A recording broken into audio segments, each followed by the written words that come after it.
Salut les fêlés! Bienvenue dans ce nouvel épisode de Fêlés, votre blessure vaut de l'or, le podcast où les coups durs deviennent des tremplins. Je suis Flavie Carrette et ensemble nous allons plonger, sans filtre, dans l'histoire d'un sportif de haut niveau qui, malgré des blessures marquantes, a su se réinventer et se dépasser. Ici, on explore l'humain derrière l'athlète, ses doutes, ses vulnérabilités et aussi ses victoires. On va découvrir comment cette épreuve a changé sa trajectoire et l'a aidé à aller encore plus loin.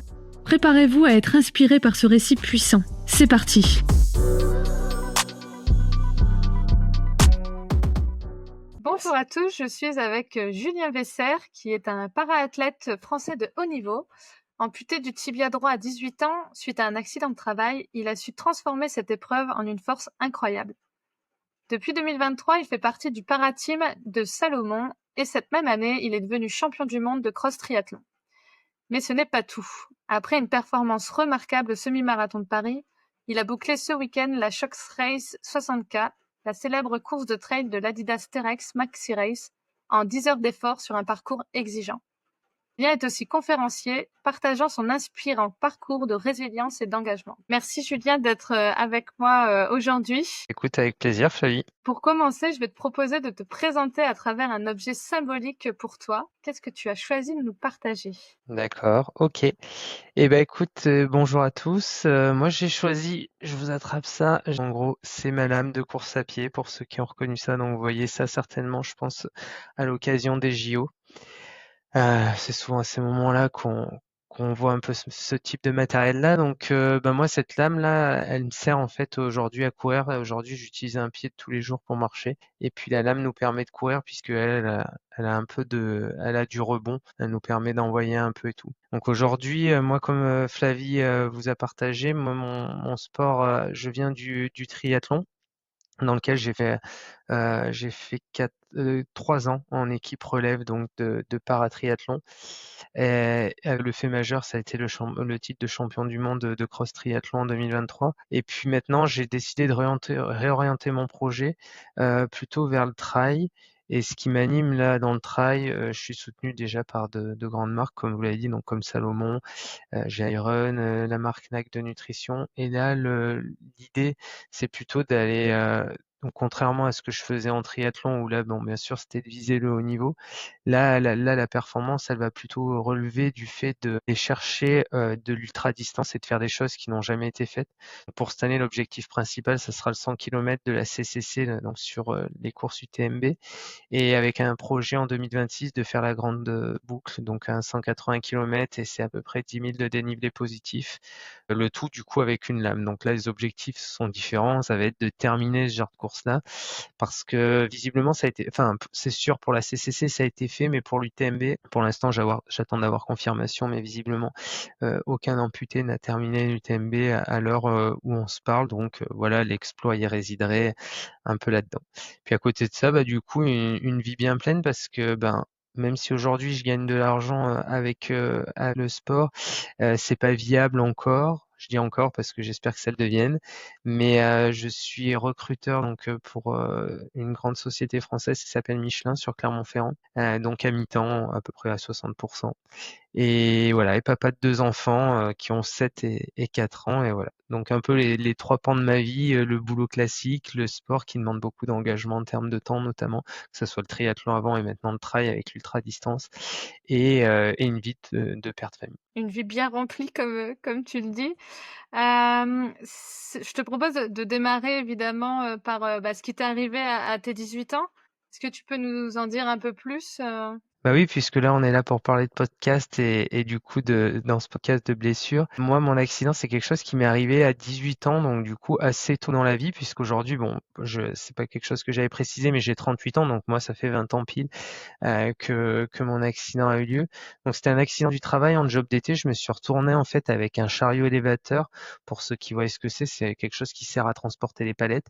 Et donc du coup l'arceau m'est tombé sur la cheville. Et voilà, la conséquence en fait, on a fait après, ça a dû être 1 mois et demi à 2 mois d'hospitalisation pure, dans lequel on a essayé de tenter de sauver la jambe par des greffes, et du coup ça n'a pas marché. Donc on et j'ai pris la décision, mais j'ai envie de dire, bon, presque évidente, d'amputer. Donc c'est une amputation, pour préciser parce que c'est important, chaque articulation compte, mais c'est une amputation en dessous du genou, donc qu'on appelle tibiale et voilà et d'un accident qui m'est arrivé à 18 ans, accident de travail et donc à l'époque, ben, je faisais déjà du sport, mais pas à haut niveau et mon sport, c'était la moto d'enduro, chose à laquelle je me suis fortement accroché parce que l'objectif, était de remonter le plus vite possible sur une moto d'enduro. Mais ouais et d'ailleurs, enfin, avant de pouvoir remonter, comment un gamin de 18 ans, gère, bah, cet accident, pour le coup, pas du tout prévu? C'est même pas dans un Ouais. on peut imaginer que dans la moto, voilà, il y a des accidents, mais là, tu es en job d'été? Ouais, bah, bien sûr, de toute façon, à partir du moment où on parle d'accident, c'est sûr qu'on n'est pas dans le cadre de la maladie, donc on n'anticipe pas ce genre de choses-là, ça nous tombe dessus. J'ai envie de dire comment on le gère, bah, je pense que dans un premier temps, on le subit, hein, plus qu'autre chose. Après, ouais, forcément des moments difficiles pour moi et puis pour l'entourage aussi, hein, parce que, bah, moi maintenant je suis parent, donc je sais, la progéniture, on est quand même, très attentif à ce qu'ils soient en bonne santé. Il y a eu un impact aussi quand même sur la famille. Et bah, comment on gère? Ben, voilà, hein, on prend les choses une à une, on essaie alors en plus, on était dans une ère où le numérique n'était pas si présent, donc c'était pas si facile de se projeter. Mais moi, bah, en fait, pour vous dire, j'étais pas du tout au courant de ces trucs-là et moi je pensais qu'on allait me mettre une jambe en bois et que j'allais boiter toute ma vie et puis voilà, hein. Et bah, du coup, au fil du temps, des recherches et tout ça, ben, on reprend espoir, l'entourage, ces choses-là, on se reconstruit. Bon, tout ça, c'est quand même un travail de longue haleine, hein, qui est propre à chacun. Je compare souvent ça un peu au processus de deuil. Donc voilà, ben, un peu pour moi, les premières étapes, déjà, elles sont assez pratiques, j'ai envie de dire. C'était bah, déjà dans un premier temps, voilà, l'amputation. Alors, une fois qu'on a l'amputation, il y a toute la rééducation qui, dans mon cas, c'est à peu près 6 mois de rééducation. Et en parallèle donc de cette rééducation, il y a l'appareillage, donc des différentes prothèses, parce que notre moignon qui est gonflé au début évolue beaucoup, donc ça nécessite pas mal de réajustements. Donc voilà, il y avait ce côté pratique déjà, commencer par remettre un pied devant l'autre. Ça, c'était la première chose. Et puis bah après voilà, on évolue au fil du temps. Au fil du temps, ben il y a voilà, il y a toutes les phases de quand on parle de deuil, il y a ces phases d'acceptation, toutes ces choses-là qui prennent, on va dire un certain temps. Et puis voilà et puis bon, comme je dis souvent que puisque je fais des conférences, c'est quelque chose, il y a l'acceptation du regard des autres aussi, ça c'est quelque chose qui est vraiment pas évident, au départ et sur lesquels en fait il faut beaucoup travailler et il faut du temps, reprise de confiance donc moi je pense que dans tout ça, moi, ce qui m'a animé aujourd'hui, je suis quelqu'un qui raisonne beaucoup comme ça, qui est pragmatique, mais à l'instant T, quand ça m'est arrivé, bon, forcément, hein, je vous dis pas qu'il y a pas des larmes et qu'il y a pas des moments qui sont plus durs que les autres. Vraiment, ce qui m'anime, moi, c'est de me dire, bah, t'es pragmatique à un moment donné, ta jambe, voilà, elle est coupée. Maintenant, tu as 18 ans. En fait, tu as 2 options dans la vie, soit tu te morfonds toute la vie au fond de ton canapé, mais ça risque d'être long parce que tu as 18 ans et que normalement il te reste quelques années à faire. Tu essaies de trouver justement des facteurs de motivation et qu'est-ce qui va t'animer dans la vie? Qu'est-ce qui va te rendre heureux? Et vers quoi tu veux aller? Et ben, moi je sais que voilà, j'avais les copains, j'avais la famille et j'avais à l'époque, ce sport qui était la moto d'enduro et d'aller faire de la compétition. Avant d'aller, vers les facteurs de motivation et cetera, tu parles de deuil parce que clairement c'est même des deuils, j'ai envie de dire à faire bah, de ta vie d'avant, de ton corps parce que, bah, le corps c'est plus le même. C'était quoi le plus dur pour toi? Ouais, bah, là, c'est vrai que le corps, s'il y a des choses un peu des moments parce que maintenant ça fait 20 ans comme je le dis, mais si j'ai quand même des petits flashs et des choses dont je me rappelle, c'est vrai que, même à partir du moment où, j'ai pris la décision d'être amputé parce qu'en fait quand, l'accident est survenu, je suis rentré en salle d'opération.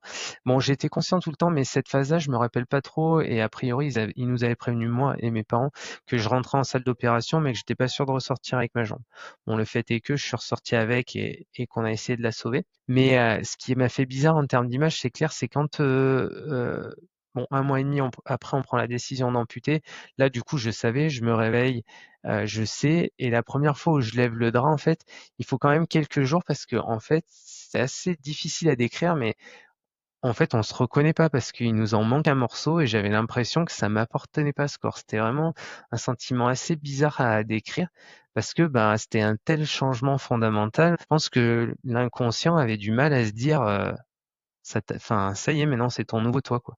Donc ça, c'est vrai que c'était quelque chose de de perturbant, on va dire. Et tu disais, que ça impacte aussi ton entourage et cetera. Eux, comment ils l'ont vécu? Bah oui, bien sûr, bah, après ça impacte l'entourage forcément. Il y avait, bah, les parents, frères et sœurs. J'ai un frère et une sœur qui sont plus jeunes.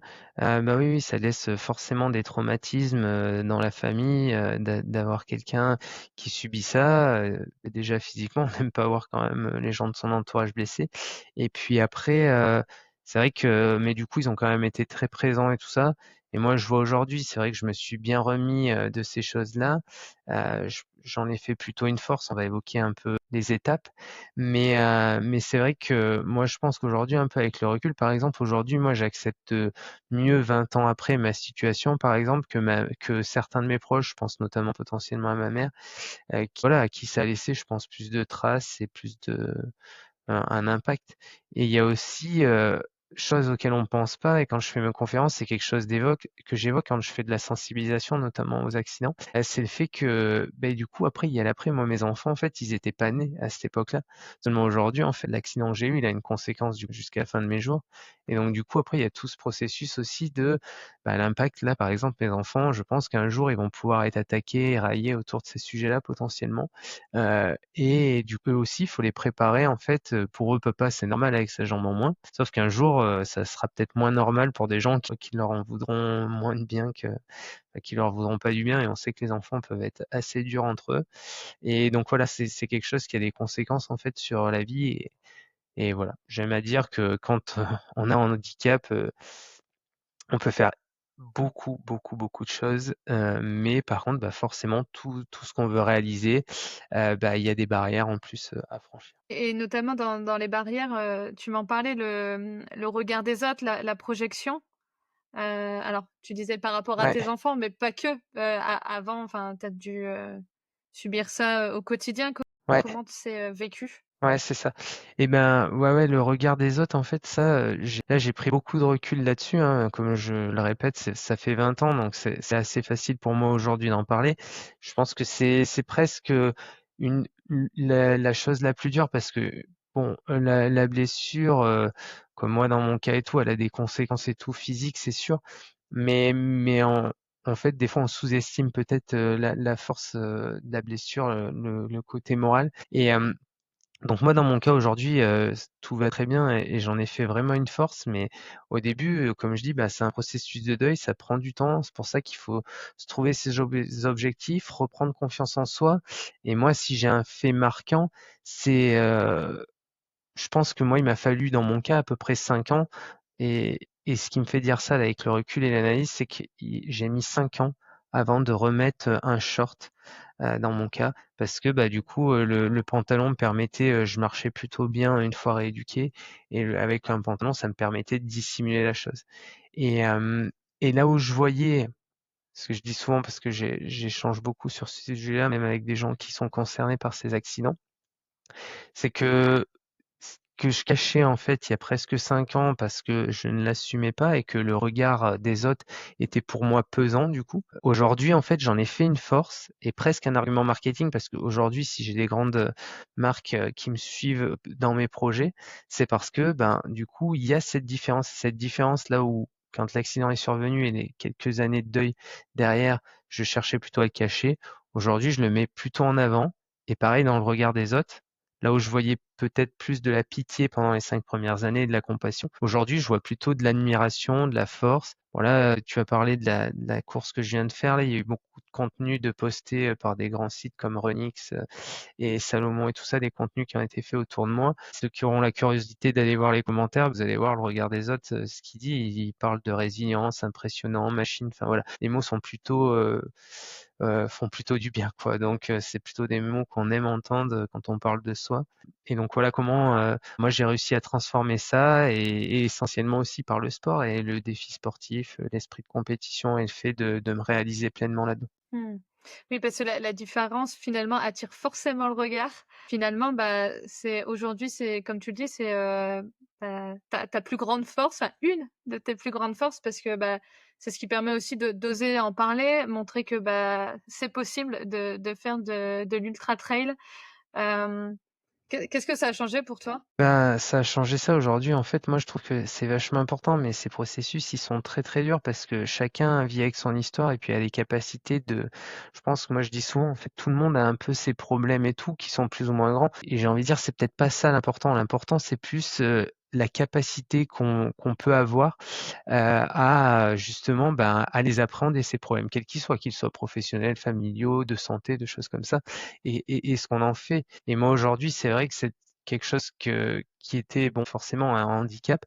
Aujourd'hui, j'en ai fait une force, mais à travers, bon, mon parcours sportif, mais aussi, ben, en fait, tout ce que je fais aujourd'hui, ça m'a donné enfin, j'ai beaucoup plus, je pense qu'il y a une supplément d'âme. Bon, j'étais un compétiteur, mais je pense que ça a renforcé cet esprit de compétition. Heu, bon, bah, là, pour être transparent, là, j'ai fait la course, c'est 60 kilomètres, je fais une entorse au 10e. Je veux pas faire des stats à la mort -2, mais je pense qu'une grande partie des personnes à qui ça arrive, dans le trail, je dis pas toutes, hein, parce qu'il y a quand même beaucoup de gens qui savent repousser leurs limites en trail, mais je veux dire, peut-être que dans ce qui m'est arrivé là, en fait, je dirais peut-être 60 des personnes, stoppent leur course là. Bah, moi, je cours toute la course, 8 heures de course derrière dessus. L'entorse, bah, parce que forcément, à un moment donné, tu as vécu des choses qui sont plus graves et tu relativises beaucoup plus les choses. Tu appréhendes la douleur aussi différemment. Tu apprends à l'accepter, puis à passer au-dessus parce que je pense qu'avec ça, on fait beaucoup de choses, que ça soit pour repousser nos limites, donc les limites de la douleur, mais les limites aussi de l'effort, de toutes ces choses-là. Donc, moi, ça m'a vraiment appris beaucoup de choses. Le regard des autres, moi aujourd'hui, je m'en nourris vraiment, moi aujourd'hui, de ce regard des autres parce que ben, voilà, en plus moi quand j'ai fait pendant ces années-là, j'ai rattaqué par le sport par la moto, c'était un sport où en fait il y avait pas de para non plus comme en trail et du coup en plus du fait j'étais habillé, j'avais des bottes et tout et aujourd'hui bon là une bonne partie du paddock me connaissait mais quand je faisais les courses, j'étais en moto, j'étais un pilote parmi tant d'autres et du coup j'avais pas le public, savait pas ce qu'il y avait sous les vêtements. Aujourd'hui en trail en fait, tu cours en short, assez rarement en pantalon et donc du coup la différence là se voit et je vois que, enfin moi, c'est tout positif. J'ai beaucoup d'encouragement et puis pour moi, ça m'a beaucoup ouvert. Alors, je vais pas spoiler peut-être d'autres questions, mais ça m'a beaucoup ouvert parce que c'est un formidable vecteur de rencontres. Parce que, comme tu disais, le regard en fait ne laisse pas enfin la différence, ne laisse pas indifférent, j'ai envie de dire et donc du coup, elle attire forcément le regard, la curiosité, les questions, l'admiration, enfin favorise les échanges, de manière générale. Après, ben, comme je disais, il faut être prêt. C'est pendant les 5 premières années, dans mon cas, je parle de 5 années, mais bah, c'était peut-être plus difficile d'en parler et j'aurais peut-être plus eu mon regard à moi qui aurait fui. Là où aujourd'hui, ben, j'ai aucun problème pour, aller parler de ces sujets et puis échanger avec les gens sur cette particularité et ce que j'en ai fait. Le sujet est pour moi ultra important parce que chez beaucoup de sportifs, le regard des autres est important, même quand il y a pas de grosses blessures, enfin, le regard des autres est important. Tu aurais envie de donner quoi comme conseil, pour essayer, bah, s'en détacher ou comme toi d'en faire une force? Moi, s'en détacher, en fait, voilà, moi, je pense vraiment que le regard des autres, pour moi, c'est le reflet de ce que l'image et de ce que nous, on renvoie. Et comme je disais dans mon cas, en fait, ben, quand j'acceptais pas mon handicap, je pense que si je voyais de la pitié dans le regard des gens, et je pense que c'en était, bah, c'est parce que moi, j'avais pas assumé, j'avais pas fait mon chemin. Maintenant, aujourd'hui, en fait, je pense que tous ces problématiques, c'est pareil quand je te dis que je suis un grand pragmatique, c'est que les leviers, en fait, ils sont assez difficiles à quand tu parles de leviers, souvent les leviers les plus facilement activables, ils sont chez nous. Donc moi, je pense qu'il faut se concentrer sur nous, donc et l'image qu'on rend enfin le regard des autres, en fait, souvent, franchement, c'est la projection de ce qu'on est et de comment on se voit. Donc, si on voit des choses qui sont pas cool dans le regard des gens ou qui nous gênent, le travail, il est à faire en interne, soit d'acceptation des choses, soit bah, de changer peut-être des fois dans d'autres cas, parce que là, on parle de handicap, mais des fois, ça peut être un comportement, des comportements inadaptés qui font que bon, les gens ont un certain regard, quand je parle de regard, c'est pas forcément le regard physique, mais bon, une critique ou tout ça, on parle beaucoup sur les réseaux de haters, de choses comme ça. Et ben, du coup, à un moment donné, il faut savoir que ces gens-là aussi existent, hein, donc il y a un pourcentage qu'il faut savoir s'affranchir, je pense. Mais la deuxième partie, je pense qu'après, bah, s'il y a des choses qui nous impactent vraiment, il faut peut-être aussi prendre du recul sur nous et se dire que peut-être on a fait des erreurs ou qu'il y a des choses dans nos comportements ou nos attitudes qui font qu'on renvoie ces choses. Mmh. Ouais, de ce que j'entends, Je pense qu'on est c'est acteur. exactement, et ce que j'entends dans tes propos, c'est que, bah, le regard des autres est peut-être un super moyen de s'accepter, vraiment, tel que l'on est, et ou, bah, de continuer ce travail, sur soi, de conscience de notre fonctionnement, de qui on est pour, bah, l'assumer, sans problème, quoi. Ouais, bah, moi je progresse beaucoup, ouais, avec ça. Alors, en plus du regard, donc comme on dit, c'est moi, ben, comme tu l'as mentionné, j'ai la chance de faire quelques interventions en entreprise, donc que ce soit sur les thèmes de la résilience ou plutôt sur des sensibilisations liées, handicap ou aux accidents du travail. Et moi, je sais que c'est presque autant nourrissant que je vois le retour des personnes qui est très, enfin, qui en général, enfin, fait l'unanimité. Ils sont très contents des interventions et de ce partage-là. Mais moi, il faut savoir aussi ce que je leur dis, parce qu'ils en ont moins conscience souvent, c'est que moi, ça me nourrit énormément parce qu'il y a des questions. Alors bon, maintenant que j'en ai fait quand même pas mal, il y a quand même un cœur de questions qui reviennent assez souvent. Mais il arrive toujours à se glisser une question, quelqu'un qui aborde un sujet, une chose avec un autre axe et qui, moi, me pousse, alors même si des fois j'ai pas toujours les réponses à l'instant T, qui, moi, me pousse à la réflexion après dans mes longs moments d'entraînement en solitaire où j'ai le temps de prendre du recul sur moi, sur là où je veux aller, et un peu d'essayer de comprendre ce qui s'est passé aussi en amont et mes choix. Et du coup, ça, c'est hyper enrichissant, mais je pense que c'est un mal de notre société, de manière générale, de pas assez prendre de recul. On le voit avec l'explosion du burn-out, notamment, bon, du burn-out de manière générale, parce qu'il n'est pas toujours déclenché uniquement par le travail, mais je dirais de manière générale par la vie qu'on veut mener. Et je pense que on prend pas assez de recul de manière générale sur ce qui nous anime vraiment et ce qu'on a envie de vivre. Euh, et que des fois, bah voilà, on fonce tête baissée vers un objectif. Si je parle du boulot, peut-être de carrière, d'argent. Bon, il y a diverses motivations, mais est-ce que des fois on se trompe pas et qu'on n'est pas sur le bon chemin? Là, je pense que ça, c'est un mal de la société de pas prendre assez de temps. On court tous partout de toute façon. Donc, Mmh. il manque de temps, je pense, pour prendre du recul. Avant de parler de tes motivations pour tes, prochains projets, j'aimerais revenir sur tes motivations, bah, justement, après, ton amputation. Bah, voilà, tu as eu ce temps, d'acceptation, ces 5 années, tu as repris la moto. C'est quels ont été tes moteurs? Moi, mes moteurs, c'était de reprendre. Je pense que ce qui est important quand on subit un accident ou un handicap ou quelque chose comme ça, c'est de retrouver presque une vie normale, la vie d'avant, j'ai envie de dire, le plus vite possible et, et presque, et après, du coup, même de faire mieux. Je pense qu'aujourd'hui, moi, je pense que j'ai réussi à faire mieux dans le sens où ça me permet de voir plus grand, d'avoir envie de plus de choses et puis de savourer mieux les choses. Et moi, vraiment, ce qui m'a animé le plus de souvenirs, c'était de remonter sur cette moto. Et après, bon, vu que j'étais jeune et que à l'époque, ben voilà, je travaillais pas et tout ça, j'avais pas les moyens de me financer les saisons. Mais du coup, ça a changé après l'accident et au final, bah, du coup, l'envers du décor, c'est que j'ai eu une rente en fait d'accident du travail qui m'a permis d'avoir, même en étant étudiant, une somme par mois, quoi, on va dire. Et du coup, bah, ça m'a permis au final d'aller faire des compétitions, ce que j'avais le plus envie de faire en moto. Et donc voilà, j'ai fait quasiment 10 ans de moto derrière en compétition parce que ce qui vraiment m'animait, c'était ça, d'aller faire de la moto et d'aller vivre ces sensations et ces compétitions avec les copains. Donc ça t'a permis, puis c'est souvent le sujet dans les séances que j'ai avec les sportifs, de haut niveau ou pas, hein, mais qui ont été blessés ou qui ont vécu, la maternité, parce que j'ai eu le j'ai eu le cas récemment. Le deuil de la vie d'avant n'est pas toujours évident.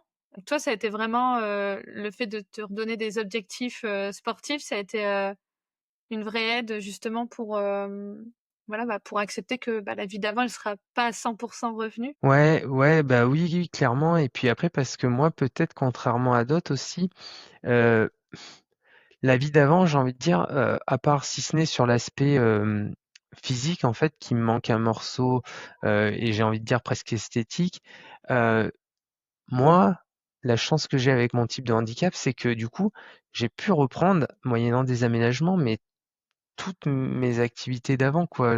Et même là, je fais du vélo, je cours. Au final, en fait, c'est différent, oui, que si j'avais 2 jambes, mais je peux reprendre. En fait, je suis pas limité et j'ai surtout pas envie de me limiter. Et donc, moi, j'ai pas vécu ça, vraiment comme, tu vois, je vais perdre ma vie d'avant. Après, il y avait des trucs, tu vois, ça c'est un peu hors du sport, mais quand on parle de reconstruction et de choses comme ça, il y avait aussi, bah, l'aspect avec les filles et tout ça. C'est vrai que moi, je m'étais dit: «Bah, à 18 ans, tu sais qu'il va vouloir de toi maintenant avec, une jambe en moins et tout ça», parce que, bon, forcément, je pense que l'entonnoir, il se resserre, quoi. Mais d'un autre côté, là, c'est pareil, quand tu relativises avec 20 ans de recul, bon, bah, déjà, tu vois, j'ai 2 enfants, donc j'ai réussi quand même à trouver des copines, entre-temps. Et puis, en fait, ce que je me suis dit aussi, c'est que maintenant avec le recul, je me dis: «Ben, en fait, toutes ces personnes-là qui seront pas prêtes à accepter mon handicap», du coup, ça fait un filtre naturel et je me dis: «Mais en fait, c'est ces personnes-là, c'est en fait, du coup, ça aurait pas matché de toute façon, donc le filtre, il se fait naturellement». Donc moi, je vois un peu ça comme ça, pareil avec mon côté pragmatique, mais je veux dire, si tu prends 100 filles, bah, peut-être que du coup, avec le handicap, tu as plus que 50 dans le scope que potentiellement seraient prêts à accepter ça. Bon, après, il faut que tu leur plaises, il y a plein d'autres critères. J'ai envie de dire, moi, je le vois comme ça, tu vois, et je me dis, bah, forcément, oui, peut-être par rapport à le même Julien avec ses 2 jambes, bah, tu te coupes, d'un certain potentiel, entre parenthèses, mais du coup, en fait, ce qui reste, il est plus quali, quoi. C'est un peu comme ça que je vois la chose. Mmh. Eh ben, pour rebondir sur tes propos, j'ai envie de te proposer la question en or de l'auditeur. Donc c'est Nicolas qui propose cette question, qui peut être en lien avec ce que tu racontais. Qu'est-ce que tu n'aurais peut-être jamais pu faire ou accomplir sans ta blessure? Bon, faut jamais dire jamais, mais je pense que ça aurait été plus compliqué d'aller faire, le parcours sportif, de haut niveau et aujourd'hui, mener la vie que je vis, en fait, en termes, de partenariat, de choses comme ça. Parce qu'aujourd'hui, la personne qui là, quand je fais du trail, la personne qui court à mon niveau de performance, alors vraisemblablement, c'est sûr que si j'aurais eu une jambe, normale, je courirais plus vite, bien sûr, mais là, aujourd'hui, une personne qui court à mon niveau de performance, il y a peu de chances qu'elle ait Salomon, qu'elle ait tout le monde derrière elle, pour financer, ses saisons. Pareil, bah, le titre de champion du monde, le triathlon, on a de la chance, on est une super nation de triathlon, on a vraiment des gens très très forts et une densité hyper importante et dès les jeunes. Et donc du coup, il y a très très peu d'élus. Et donc forcément, ça c'est des choses enfin, je pense, qui auraient été quasi impossibles sur mes 2 jambes, quoi. Donc voilà, et ça c'est intéressant, cette question-là, parce que ça revient un peu avec l'item que je t'abordais avant avec les filles ou ces choses-là, mais c'est qu'à un moment donné, tu peux choisir, c'est un peu l'histoire du verre vide ou du verre plein. Tu peux voir en fait, soit tu vois ce que tu peux plus faire, bon dans mon cas peu de choses, mais soit tu décides de voir ça, soit tu décides de voir tout ce que tu vas pouvoir faire et des opportunités que tu vas pouvoir saisir. Et voilà, et moi, c'est vraiment l'exemple. Quand je te dis il y a 20 ans je le planque, aujourd'hui c'est presque l'argument marketing numéro un. Ben voilà, à un moment donné, d'un handicap, t'en fais une force. Bon, voilà, sur les autres items aussi, ça renforce le mental, plein de choses. Mais ce que je veux dire, c'est, bon, voilà. Et les choses, il y a plein de choses qui t'arrivent dans la vie et ça revient un peu à ce que je te disais tout à l'heure. En fait, ton problème, ça dépend comment tu l'abordes. Et pour moi, ce qui est fort, tu vois, par exemple, quand on parle enfin, de transmission et tout, moi, mes enfants, ce qui m'importe, c'est d'en faire des débrouillards et des débrouillards et et des travailleurs. Après, ils choisiront la voie qu'ils choisissent, mais si j'ai réussi à développer ça et à leur mettre une boîte à outils comme ça, et en fait, moi, ce que je leur apprends, c'est, en fait, ils ont souvent plein de problèmes, d'enfants, hein, mais des problèmes, mais du coup, en fait, c'est moi, j'essaie de leur donner les clés ou de leur dire: «Qu'est-ce que tu ferais?» machin, de leur donner un peu les tips et tout, mais c'est à eux de construire, en fait, tout ça et de leur, et de les confronter aux problèmes pour lui, parce que pour moi, la vie, c'est une heureusement, il n'y a pas que des problèmes, mais c'est quand même, dans toute une vie pour X ou Y raison, c'est une accumulation quand même de problèmes à traiter. Et je pense que ce qui fait que tu vis, on va dire, plus ou moins heureux, c'est ta capacité à les aborder et à les surmonter. J'entends un vrai développement de l'autonomie, de la responsabilité et aussi de l'esprit critique, de manière globale. Bah oui, après, je pense que la prise de recul, elle est essentielle. Moi, ma manager aujourd'hui chez Michelin, elle me dit souvent, alors c'est pas pour autant des fois que c'est facile de travailler sur les sujets, mais quand elle me fait les feedbacks et tout ça et les points qu'elle a identifiés d'amélioration pour moi, en fait, elle me dit: «Mais en fait, avec toi, tu vas jamais compte, tu as souvent conscience de ce qu'on te remonte?» Et je lui dis: «Bah oui, oui, parce que moi, je fais beaucoup d'introspection». Après, je dis pas que tout ce que j'introspecte et que je vois en moi qui serait, si j'améliorais, me permettrait d'être une meilleure personne de manière générale. Je c'est pas toujours facile d'aller jusqu'au bout et d'aller au niveau et à la hauteur de ce que tu voudrais faire, mais au moins déjà sur la prise de conscience et tout, je pense qu'on fait un pas quand on a ça et puis, ça permet aussi d'éviter de se leurrer dans certaines choses aussi. Parce que, bah, le sport, c'est pareil, c'est la même chose. Ce que moi j'apprécie vraiment avec le sport, c'est que quand vas vraiment vers de la performance ou du haut niveau ou même là, tu as du travail, un gars qui va finir, mettons un UTMB, hein, amputé ou pas, en f là, ça triche pas, en fait. Si le mec, il finit son ultra trail, c'est qu'il a travaillé derrière. Si le mec, c'est quelqu'un qui parle beaucoup, mais qui travaille pas, il peut raconter ce qu'il veut à tout le monde, tout ça, il finira jamais l'UTMB. Donc à un moment donné et ça, le sport, c'est vachement bien pour ça parce que, bon, il y a toujours des gens qui parlent, mais quand on parle de vraies performances et ceux qui veulent s'intéresser, il y a pas beaucoup de place aux imposteurs. Exactement et les efforts, payent encore plus s'ils sont placés au bon endroit, au bon moment, pour les bonnes, raisons. Ouais, ouais, c'est ça. Mais ça, c'est l'histoire de la vie. Et ce que je dis, ces processus-là, pour moi, c'est les mêmes dans le travail. Si tu veux faire carrière, un tant soit peu. Enfin, voilà, moi, je sais qu'au niveau du boulot aujourd'hui, bon, je travaille à 60% et aujourd'hui, je fais mon job, mais je suis plus dans une dynamique d'évolution de carrière forte. Mais les 10 premières années, j'ai investi beaucoup dans mon travail parce que chez Michelin, en fait, moi, je suis parti de la machine, en fait, en 3-8, parce qu'aujourd'hui, à un poste de recruteur, à peu près 10 niveaux de responsabilité, à peu près en 15 ans. Mais parce que, bah voilà, j'ai investi, en fait, c'était important pour moi, c'était quelque chose qui m'a animé pendant un temps en parallèle de la moto et parce que voilà, j'avais envie de faire des choses, un job qui m'intéressait plus que celui que je faisais à la machine et j'ai travaillé dur pour ça. Je savais que je voulais ça. Maintenant quand on parle de priorisation, de choses comme ça, bah, quand après j'ai eu cette opportunité de commencer mon projet de haut niveau en triathlon et maintenant, en trail et d'aller sur ces ultra trails, mais en fait, à un moment donné, il a fallu faire des choix. Je pouvais pas être un père de famille qui consacrait du temps à sa famille, qui s'entraînait bah là tout de suite, c'est entre 15 et 25 heures semaine, qui travaillait à 100% et qui voulait en plus du coup au travail évoluer, s'investir pour donc à un moment donné, il a fallu faire des choix. Donc j'ai fait les choix là par exemple sur le travail, donc en réduisant mon temps de travail, en acceptant du coup que ben voilà, maintenant bah, la carrière dynamique que j'ai eue là pendant ces 15 années, ben, pendant un temps, elle allait un petit peu stagner en termes, bah, de rémunération et puis de niveau de responsabilité. Et quand je retournerai, peut-être que quand j'arrêterai le sport, à ce niveau-là, d'engagement je parle au moins, et ben je retournerai peut-être, je réinvestirai plus, dans ma carrière pour, ben évoluer parce que peut-être je voudrais aller chercher j'ai d'autres métiers, je sais qui m'attirent déjà dans mon entreprise et peut-être que je reprendrai le fil là à ce moment-là. Mais du coup, faut savoir accepter, prioriser, de se dire, ben à un moment donné, du coup, faut faire des choix, c'est des choix de vie, hein. Pas toujours facile à faire. Exactement. L'ambition est belle, mais c'est aussi réfléchir à, bah, quel prix je suis prêt à payer, pour en arriver là et on voit bien que tu as fait tout ce chemin, bah, pour ça et d'ailleurs, peut-être parce que les auditeurs ne le savent peut-être pas, mais qu'est-ce qui a fait que tu es passé de la moto, au triathlon? Parce que là, il nous manque une partie. Ouais. Ouais, il manque un morceau, ouais.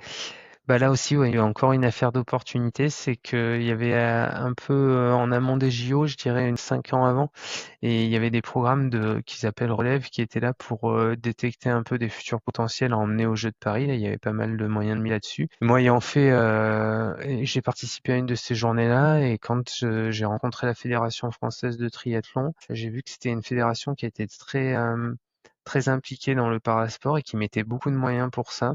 Et donc du coup, ça m'a donné envie de m'engager dans ce projet-là, bah, parce que bon, natation, je nageais pas du tout. Vélo, j'en faisais un petit peu et la course à pied, j'en faisais pas du tout parce que depuis que j'étais amputé à 18 ans et que j'ai accroché ce parcours-là vers 31 ans, j'avais pas de l'âme pour courir parce que ça aussi c'était un frein et j'avais pas une ambition plus que ça de courir avant. Et c'est le triathlon vraiment qui m'a remis du coup à courir et qui m'a mis à nager parce que moi je nageais, j'allais pas me noyer mais j'étais pas un nageur, je savais pas nager une longueur sans sans chercher l'oxygène au bout du bassin. Donc ouais, c'est ça qui m'a amené vers le triathlon et puis après les opportunités de la lame, c'est une start-up française qui bosse avec Salomon, qui a décidé de me suivre et de me fournir des lames. Du coup, avec Salomon, on s'est rencontrés. Eux, ils avaient un projet de monter cette parateam parce que ça a fait beaucoup d'émules chez eux en interne. Et voilà la genèse du truc, donc d'opportunité en opportunité. Voilà, être là ouvert. Si, parce que c'est aussi important d'en parler, de tes projets, futurs. Bah, vas-y, parle-nous de ce que tu as comme ambition. Ouais, donc dans les ambitions futures, comme j'ai un peu évoqué en me présentant, là, à court terme, c'est vraiment d'aller valider parce que ça fait du coup 2 ans maintenant que je fais un peu du travail en parallèle du triathlon. L'année dernière, j'ai fait la première étape, c'était de faire 4-5 formats, on va dire marathon en trail, donc avec des courses un peu comme Cerzinal, Marathon du Mont Blanc, la MCC sur l'UTMB. Là, cette année, donc du coup, l'objectif ultime, donc dans un premier temps, c'est de faire l'UTMB. Donc, on s'est fixé 2026. Donc là, cette année, l'objectif de l'année, c'était d'augmenter ces distances-là. Donc là, ce week-end, c'était un 60. Le point d'orgue, là, c'est fin août, le 100 km sur UTMB. 5 à 6 000 de dénivelé positif. Et donc, pour après l'année prochaine, aller faire la grande course Rennes. Donc voilà, le ramp-up, il est un peu celui-là. Et donc, on court pas mal, puis il y a pas mal de choses à développer, parce qu'il y a quand même pas mal de problématiques. La prothèse, en fait, si tu veux, faut voir ça un peu comme un ressort hein, qu'on écrase pour qu'il nous restitue de l'énergie. Maintenant, c'est quelque chose qui est super adapté pour faire de la route sur du terrain clean. En trail, c'est hyper compliqué à manœuvrer, très dur en descente aussi. Et donc du coup, là, on essaye aussi avec la marque Hopper de développer, d'essayer de trouver des compromis, des choses comme ça pour m'aider dans ma pratique, moi et puis les suivants quoi, parce on fait beaucoup d'émules, il y a quand même beaucoup de monde maintenant qui vient se mettre à la course à pied à divers niveaux et sur diverses distances. Mais voilà, il y a tout ce côté-là. Et donc voilà, et de développer le personnage. Et puis donc du coup, ça en parallèle pour tout ça, moi j'ai besoin de temps encore plus pour m'entraîner ces choses-là. Donc là, je m'entoure aussi beaucoup dans mon projet de personnes. Là, je viens de signer avec une personne qu'on appelle agent, manager comme on veut, mais qui va m'aider à aller chercher les contrats et puis à gérer mon image de marque et à la développer. Et donc voilà, on fait beaucoup d'efforts autour de ça parce que là en fait c'est pareil, faut engager le monde à nous suivre et aller chercher des partenaires pour pouvoir réaliser tous ces projets. Et c'est presque aujourd'hui tous les sportifs sont un peu confrontés à ça, mais aujourd'hui quand tu es sportif, il suffit plus de juste faire pratiquer ton sport, à moins de tout survoler et d'être la guest. Mais en fait, il y a quand même tous ces à côté, des partenariats, des choses comme ça. Donc moi je bosse beaucoup là, justement avec Marine là pour développer mon image et aller chercher, ça passe par aussi des followers sur Instagram, ces choses-là, pour intéresser les marques et pouvoir négocier des contrats en termes de visibilité, quoi. Et en dehors de ton agent, comment tu te fais accompagner, entourer, en termes physiques, mental peut-être? Aujourd'hui, au niveau mental, j'ai personne, mais je pense que ça démériterait pas. Je pense que ça va être une des prochaines étapes. Je manque pas de mental, mais je pense que tu vois, quand on parlait de prise de recul, de choses comme ça, je pense que d'un un œil extérieur, que ça soit une psy, un prépa mental, tous des gens dont c'est le métier, je pense que c'est intéressant parce que on a l'œil extérieur. Moi, c'est vrai que je réfléchis et je pense beaucoup de choses, mais en fait aussi quand tu le fais tout seul, tu quand même tournes un peu en rond et puis d'avoir un œil extérieur, je pense que ça peut aider à guider. Après, autour de ça, j'ai forcément mon prothésiste aussi que j'appelle vulgairement le mécano de la jambe, mais parce que il y a une dimension mécanique et donc du coup il y a ça. Il y a cette marque de l'âme dont je t'ai évoqué, parce que voilà, c'est une marque qui est jeune. Il y a aujourd'hui, même chez les autres concurrents, il y a rien qui est fait vraiment et qui est développé pour le trail, puisque c'est une niche, hein, faut se le dire clairement pour eux. Et donc du coup, là, on essaye de développer et de rendre la pratique plus simple. Il y a mon kiné. Là, c'est à minima 2 séances semaine.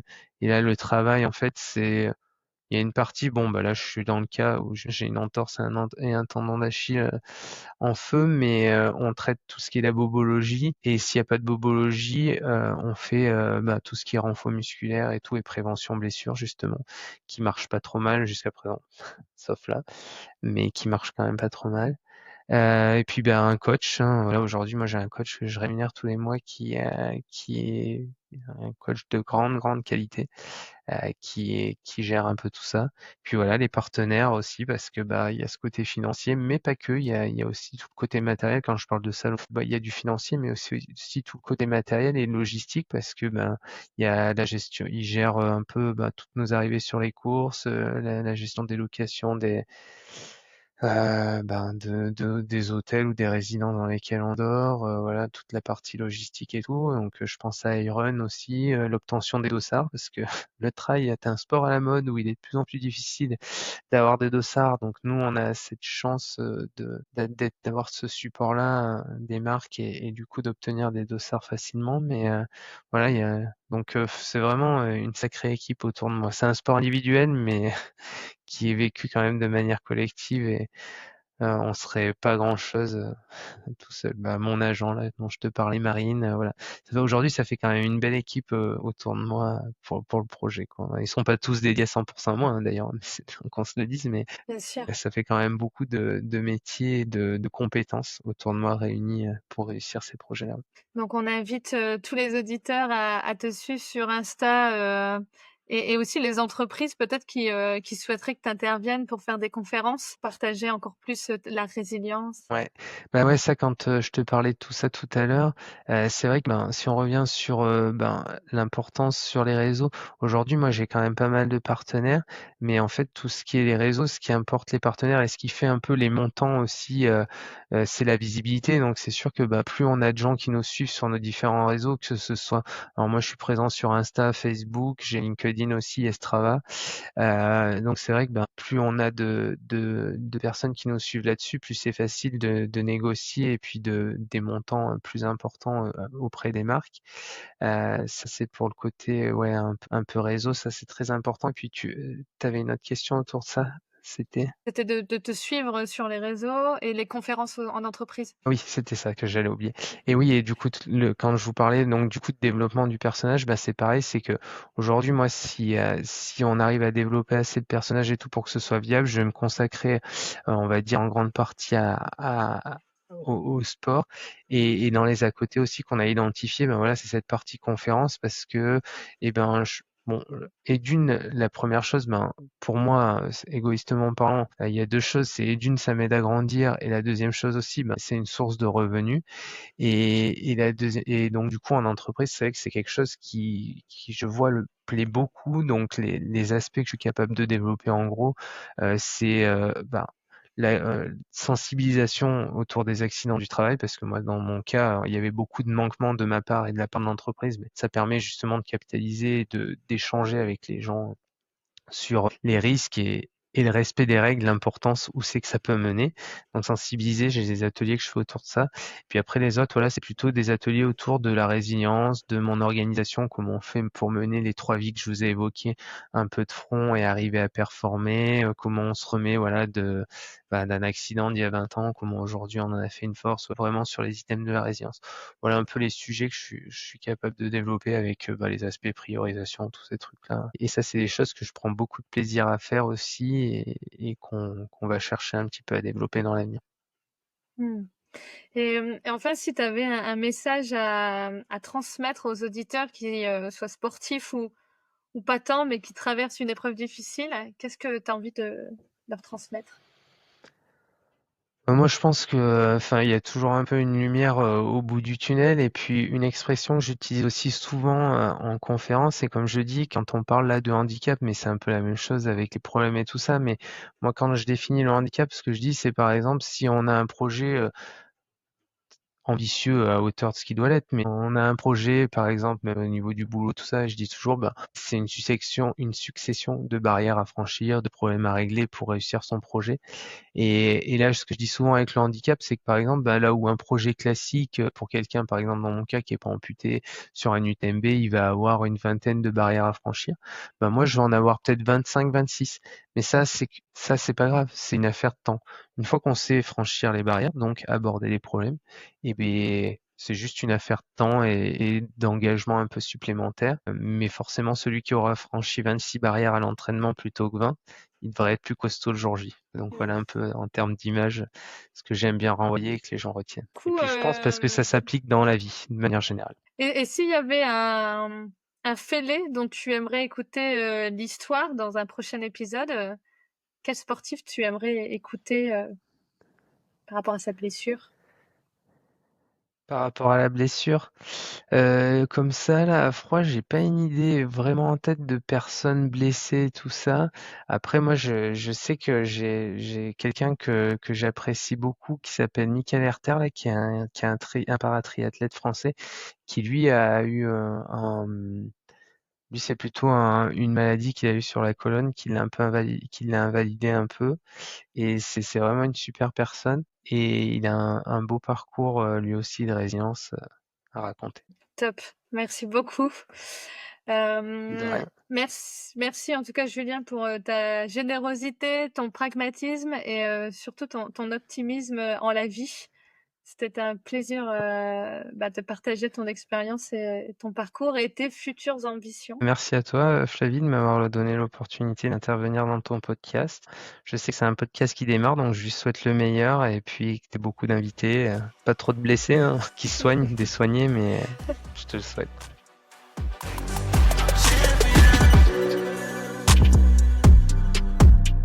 Un grand merci d'avoir écouté cet épisode de Fêlé, votre blessure vaut de l'or. J'espère que notre échange vous a inspiré à voir vos propres épreuves sous un nouveau jour. On se donne rendez-vous dans 15 jours pour un nouvel épisode. Pour ne rien manquer de sa sortie, n'oubliez pas de vous abonner au podcast sur votre plateforme d'écoute préférée et de me suivre sur les réseaux sociaux sensation.coaching. Cet épisode vous a touché ? Pensez alors à le liker, le commenter, le partager autour de vous et à laisser une note positive. Ça m'aide énormément à faire grandir cette belle communauté de fêlés. Si vous avez envie d'entendre l'histoire de votre sportif préféré qui a su rebondir après sa blessure, écrivez-moi directement. J'adorerais connaître vos suggestions. Enfin, si vous souhaitez aller plus loin dans votre propre parcours et bénéficier de mon accompagnement en coaching, en individuel ou en collectif, rendez-vous sur sensation-coaching.com. À très bientôt pour de nouveaux témoignages inspirants et d'ici là, prenez soin de vous.